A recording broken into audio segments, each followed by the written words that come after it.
In the early days, however, there were some rules and regulations which governed child marriages, especially in the case where the bride was a child and the groom was an adult. First, the groom had to prove himself worthy. He had to be a scholar in the Hindu scriptures, a law-abiding citizen, and an upstanding member of society. He had to show that he could provide for the young girl. Second, the girl had to consent to the marriage. She could not be forced, threatened, or blackmailed. Thirdly, the girl did not go to her husband's house immediately. Instead, she stayed at her grandfather's house until the family felt that she was sufficiently matured. A second ceremony called the Ghana would then be held and the girl brought to her husband. These regulations, however, have been thrown off and forgotten in recent years. Girls as young as 8 years old are now being forced into marriages with much older men by their own parents. One 11-year-old recounts her horrifying experience. السلام عليكم ورحمة الله وبركاته. أهلا وسهلا فيكم، وأنا أشكر مختار الشرفي والأستاذة أمل، وأنا أشكر كل الصحفيين وأشكركم أنتم. أنا صح إنني هربت من أهلي، صح أنا ما عاد أشتيش عندهم، خلاص أنا أشتي أعيش عند عمي. إيش براءة الطفولة؟ إيش ذنب الأطفال من تتزوجوهم كذا؟ يعني مثلا أنا بحل مشكلتي، صح؟ بس بعض الأطفال براءتهم ما يحلوش مشكلتهم، يمكن يموتوا، يمكن ينتحروا، يمكن يفعلوا اللي براسهم، لأنهم أطفال ما يدروش بحاجة، يعني عندهم ما تعلموش ولا درسوا ولا حاجة. يعني إيش ذنبنا إحنا؟ مش الوحيدة أنا، يمكن كل الأطفال.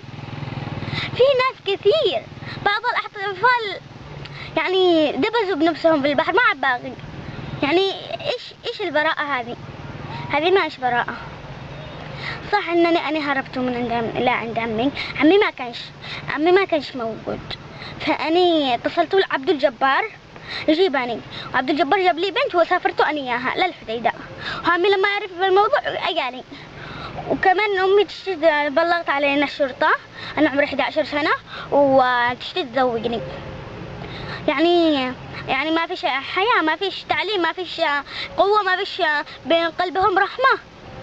إيش هذه التربية معهم؟ الموت أرحم لي، إنني أموت ولا أبقى. أنا أفضل أن أكون عند عمي ولا أفضل عندهم يقتلوني، يهددوني، يقولوا لي إذا رحتي عند عمك بنقتلك. يعني إيش هذا؟ إيش تهديد؟ يهددوا الأطفال. يرضيكم زيي أنا كذا يزوجوني؟ يرضيكم؟ وكمان أنا عادي، القتل عندي عادي، ولا أعيش عندهم.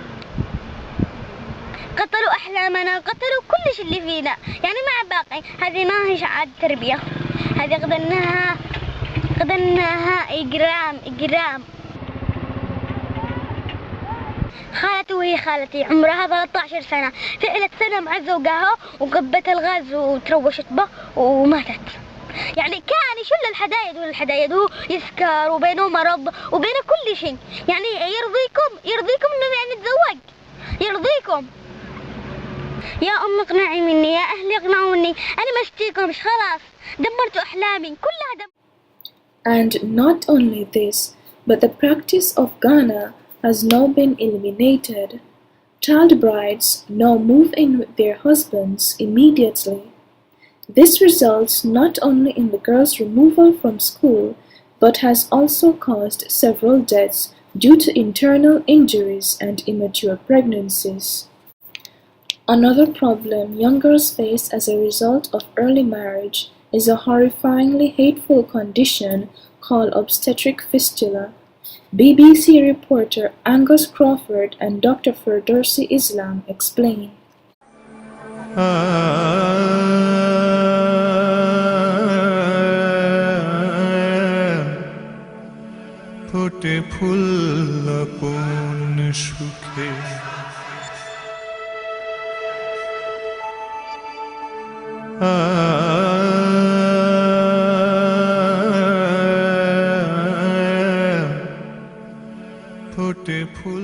And this is where child marriage can lead: Dakar Medical College and Hospital. Girls who marry young give birth young. Their bodies unprepared for labour, they suffer serious internal injuries or fistula, leaving them incontinent for life. Funds are so tight, those who've just had operations sleep two to a bed. It's a humiliating and degrading condition which turns women and girls into social outcasts. Minara is 25 now, but she became a bride at the age of 10. Are you still married to your husband? Does he still wish you to be married to him? He's married again. So your husband has abandoned you because of your condition? তাহলে কি মানে আপনার এই অসুখটা হওয়ার কারণে কি আপনার স্বামী আপনাকে ছেড়ে চলে গিয়েছে? Yes.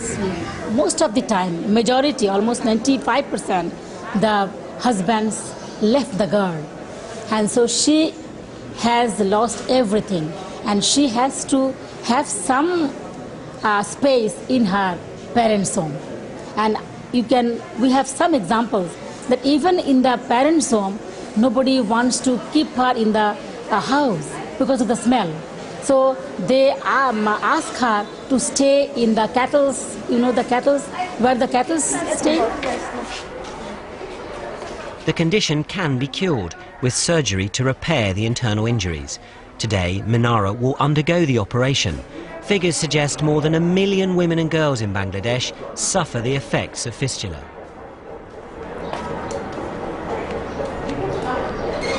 As we're about to leave, the staff ask us to talk to Poppy.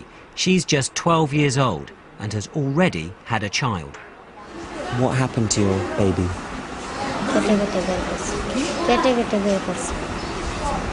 It died in my tummy. They had to cut it out. Do you have health problems now? তোমার কি এখন শারীরিক সমস্যা আছে কোনো শরীরের সমস্যা আছে অসুস্থ তুমি আমি এখন অসুস্থ এই রোগ নিয়ে অসুস্থ I am very ill with this illness. এই তো পাল্টায় ফেলতে পারি না কষ্ট লাগে দেখলে দিন করে It's a very hateful illness and I can't stand the smell that I have to live with.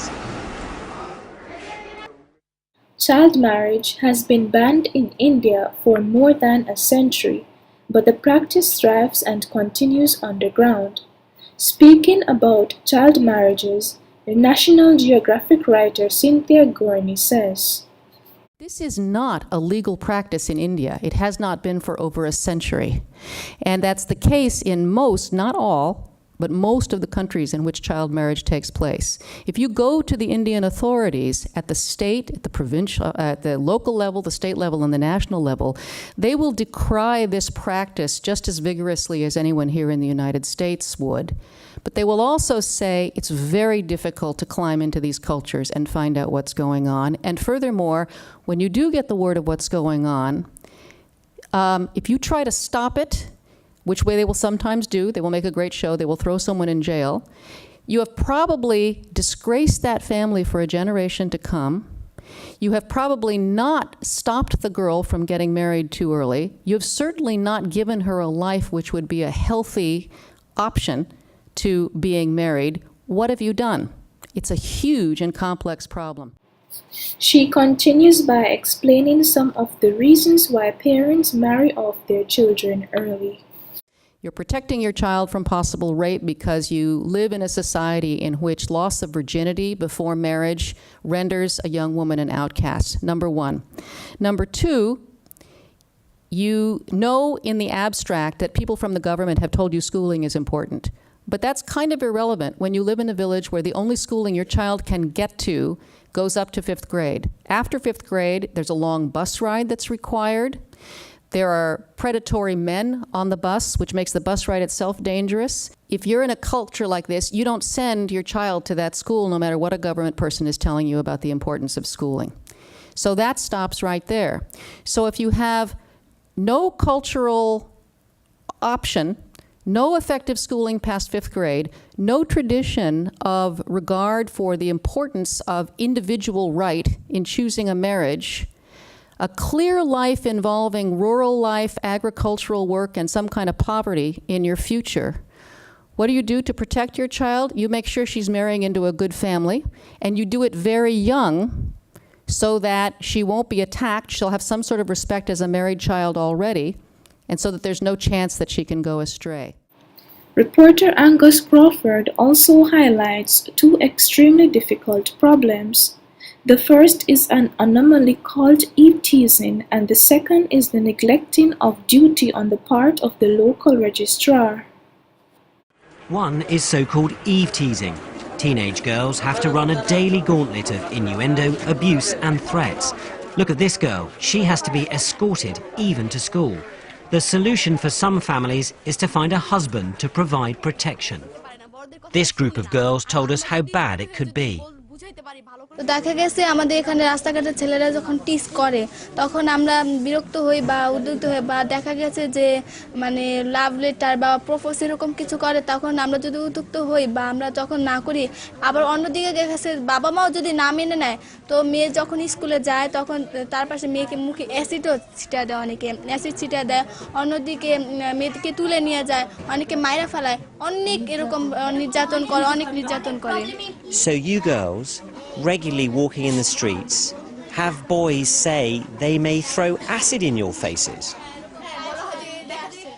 তোমাদের কারণেই হয়তো এরকম হইছে তুমি এমন ভাবে চলছো তোমারে দেখে কেন করবে হয়তো তুমি এরকম ভাবেই চলছো তোমার জন্য এরকম সেজন্য তারা সেটা বুঝতে পারে না মেয়েদেরই দোষারোপ করে মেইনলি ইফটিজিং এর কারণেই হয়তো বা মেয়েদের বিয়ে দেওয়ার কোনো একটা প্রস্তাব তারা গ্রহণ করে যে মেয়েরে উত্তপ্ত করতেছে তো এই বয়সে মেয়েটা বিয়ে দেওয়াই উচিত কারণ The second problem is that it is not being reported. This man is a registrar, the local official paid to record all weddings. He and a colleague showed me the registers in which the ages of the couples are meticulously recorded, and then an extraordinary admission. And where is the bride's age? আবার কখনো কখনো হঠাৎ দুই চারটা বিয়ে আমাদের করাতে হয় যেহেতু সামাজিকভাবে তারা বসে গেছে members We can't register marriages as under 18.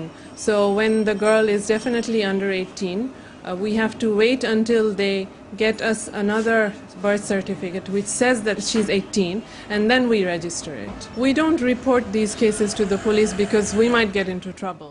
And along with these problems, there is a lack of funding.